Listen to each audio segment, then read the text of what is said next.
Itinuturing ng Barangay Ambuklaw sa bayan ng Bukod-Benguet na accident-prone area ang bahaging ito ng Ambuklaw Nueva Vizcaya Road. Katunayan, mula Enero hanggang Hunyo, nakapagtala na sila ng hindi bababa sa 10 vehicular traffic incident sa lugar.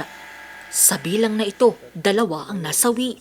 Isa sa mga tinitignang dahilan dito ang kakulangan ng signages sa lugar. Kung DPWH ang may gawa niyan, may DPWH na tatak.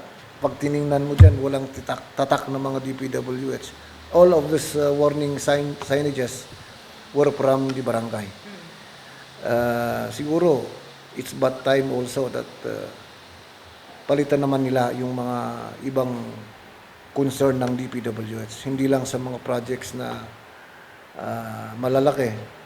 Dapat i-consider din nila kahit maliit na project, kahit man lang na may mga warning signages na talagang may impact sa mga commuters. We passed a request through the barangay council na kung pwede, palitan nila yung mga parapet, mga grouted parapet na pag binunggo mo lang matatanggal na doon. Parang beautification, pero yung talagang purpose na ng ma-aksidente, wala. Kaya para iwas aksidente na, isang hakbang na ang isinagawa ng barangay. Katunayan, agaw pansin pa nga ang iba't ibang karatula na nagsasabing inaantok ka na ba? Idlip ka muna o itabi mo muna. At kung hindi ka pa raw nadadala sa matinding pakiusap, ito na ang matinding paalala. Mag-iingat sa pagmamaneho at baka malagay sa kabaong. Literal kasing kabaong ang inilagay na pananda sa kalsadang ito ng mga opisyal ng barangay. Actually, yung kabaong, di ba, marami tayong signages dyan. Pero pag inobserbahan mo yung mga commuters, mga drivers, mga motorists, parang wala lang. We witness maraming aksidente dito sa area namin that we thought of having that since mayroon namang magdo-donate ng kabaong na hindi nagamit. Serious reminder sa mga commuters at mga drivers na pag reckless driver ka, dito pa naman sa mountainous terrain na area namin, baka sa kabaong ka malalagay.